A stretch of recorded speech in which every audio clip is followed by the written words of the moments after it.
வணக்கம் ஃப்ரெண்ட்ஸ், எல்லோரும் எப்படி இருக்கீங்க? நான் சூப்பராக இருக்கேன்.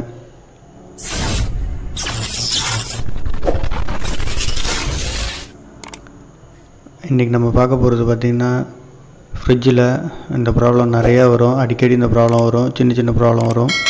இது பார்த்திங்கன்னா ரிலேவும் இது போயிட்டுருக்கோம். இந்த ரிலேவும் ஓஎல்பி எப்படி மாற்றுறது தான் இன்றைக்கி நம்ம பார்க்க போகிறோம். பாருங்கள், இதுதான் அந்த பழைய ரிலே. ஃபுல்லாக ஒயர்லாம் பேர்ன் ஆகிடுச்சு. இது இப்போ புது ரிலே. அதில் இருந்தது பார்த்திங்கன்னா 3 பின் ரிலே. இப்போ நான் போடுறது 4 பின் ரிலே.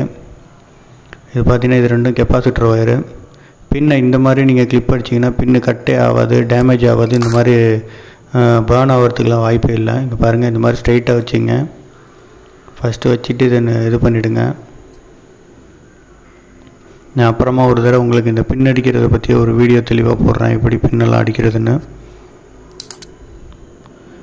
இது மாதிரி திருப்பி வச்சு அடிச்சிங்கன்னா லூஸ் ஆகிறதுக்கு வாய்ப்பே கிடையாது. பின்னு நல்லாயிருக்கும். இங்கே பாருங்கள், இந்த மாதிரி அடிச்சிங்கன்னா சில பேர் ஸ்ட்ரெயிட்டாக வச்சு அடிப்பாங்க. அந்த மாதிரி அடிச்சிங்கன்னா லூஸ் ஆகிறதுக்கு நிறைய வாய்ப்பு இருக்குது.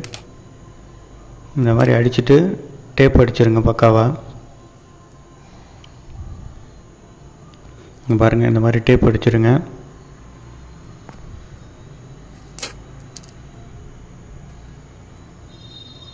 நல்லா டேப் அடித்து விட்டுருங்க. இந்த மாதிரி அந்த ஒயர் இன்னொரு ஒயர் இந்த மாதிரி ஃபுல்லாக நீங்கள் இந்த பாருங்கள், இந்த மாதிரி கிளிப் அடிக்கிறது எப்படின்னு. ஆப்போசிட்டில் ஒயரை வச்சு ஃபஸ்ட்டு அதை க்ளம் பண்ணிவிட்டு அதுக்கப்புறமா இதை திருப்பி வச்சு இந்த இது ஒயரை லாக் பண்ணிட்டீங்கன்னா இது கட்டே ஆகாது. பிச்சு இழுத்தாலும் வராது, கட்டாகி தான் வரும். இந்த மாதிரி அடிச்சிங்கன்னா லூஸ் ஆகிறதுக்கு வாய்ப்பே கிடையாது. ஒயரை பேர்ன் ஆகிறதுக்கு வாய்ப்பு இருக்காது. நல்லாயிருக்கும்.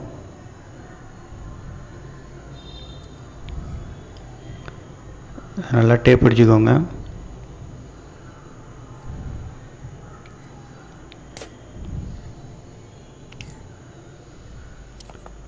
இந்த வாங்க, இப்போ ஒயரிங் கொடுக்கலாம்.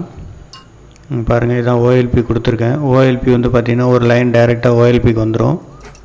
அடுத்து பார்த்திங்கன்னா இதில் எப்போவுமே இந்த பிடிசி ரிலேயில் பார்த்திங்கன்னா ரைட் சைடு வந்து ரன்னிங்கு, லெஃப்ட் சைடு வந்து ஸ்டார்டிங்கு. லெஃப்ட் சைடு பாருங்கள், ஒரு ஸ்டார்டிங் கெப்பாசிட்டரோட லைனு. இது வந்து இன்னொரு கெப்பாசிட்டரோட லைனு, கரண்ட் லைனு. மேலே இருக்கிறது பார்த்திங்கன்னா ரன்னிங் லைனு. சம்டைம்ஸ் கெப்பாசிட்டர் இல்லாமல் இருந்ததுன்னா இதே ஒயரிங் தான், ஆனால் கெப்பாசிட்டர் கொடுக்க தேவையில்லை, நார்மல். இது டபுள் டோர் ஃப்ரிட்ஜுங்கிறதுனால வித்து கெப்பாசிட்டரோடு இருக்குது. காமனில் ஓஎல்பியை கொடுத்துருங்க. அதுக்கப்புறம் கீழே இருக்க ஸ்டார்டிங் ரன்னிங் ஒயரில் இந்த ரிலேவை கொடுத்துருங்க. இதோட ஒயரிங்கை உங்களுக்கு நான் காட்டுறேன், எப்படி இருக்குன்னு பார்த்துங்க. சப்போஸ் வேணும் டவுட்டுக்கு நீங்கள் இந்த ஒயரிங்கை பார்த்து கூட நீங்கள் இது பண்ணிக்கலாம். இருக்குது பாருங்கள், இதுதான் அந்த ஒயரிங். பாருங்கள், கனெக்ட் பண்ணியாச்சு. வாங்க ஃப்ரிட்ஜை ஆன் பண்ணி பார்க்கலாம். ஃப்ரிட்ஜை ஆன் பண்ணியிருக்கிறேன். இப்போ ஸ்டார்ட் ஆகிடுச்சு கம்ப்ரஸர். பாருங்கள், டெம்பரேச்சர் எக்ஸ்டர்னல் டெம்பரேச்சர் மீட்டர் போட்டிருக்கேன், எவ்வளோ டெம்பரேச்சர் டவுன் ஆகுதுன்னு செக் பண்ணுறதுக்காக.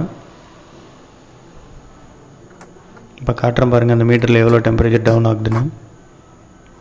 பாருங்கள், டெம்பரேச்சர் டவுன் ஆகிட்டுருக்கு. இந்த வீடியோ எல்லாருக்கும் பிடிச்சிருக்கும்னு நினைக்கிறேன். மறக்காமல் நம்ம சேனலை லைக் பண்ணுங்கள், ஷேர் பண்ணுங்கள், சப்ஸ்கிரைப் பண்ணுங்கள். Thank you friends.